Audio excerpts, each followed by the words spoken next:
तिकडे सांगोल्यात पालकमंत्री जयकुमार गोरे यांनी तुफान फटकेबाजी केली। दीपक आबा 5 लाखांची पैज हरले आणि घरी बसले अशी टीका दीपक साळुंखेंवर जयकुमार गोरे यांनी केली। काही दिवसांपूर्वी पोलीस मागे होते ते आज पुढे आहेत असंही ते म्हणाले।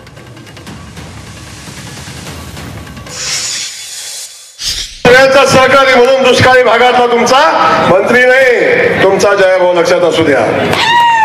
मी कायम सांगतो मंत्री पदा एवढं अनिश्चित काय नसते। आज पोलीस गाड्यान पोलीस माझ्या पुढे उभी होती, 3 महिन्यापूर्वी 4 महिन्यापूर्वी माझ्या मागे पळत होती गाड्या घेऊन मला शोधायला। सत्ता हा विषय लक्षात घ्या, सत्ता हा कायम कधी नसते, पण तुमच्या सगळ्यांच्या प्रेमानं जे नातं जयाभाऊ म्हणून तुमचं माझं तयार झालंय ते आयुष्यभराचं नातं आहे। लोकसभेला पैज लावली मागच्या, आताच्या नवं 2 पैसा लावल्या 2। मी म्हटलं सांगोलीला मातीतला गडी शब्दाला झागणार असत, अजून झाला का बापू नाही मिळालं मला। 2 पैसा 2 फोनवर सांगत होता रणजितदादा निवडून येणार नाही आणि 2 वेळा 2 पैसा 5-5 लाखाच्या लावल्या।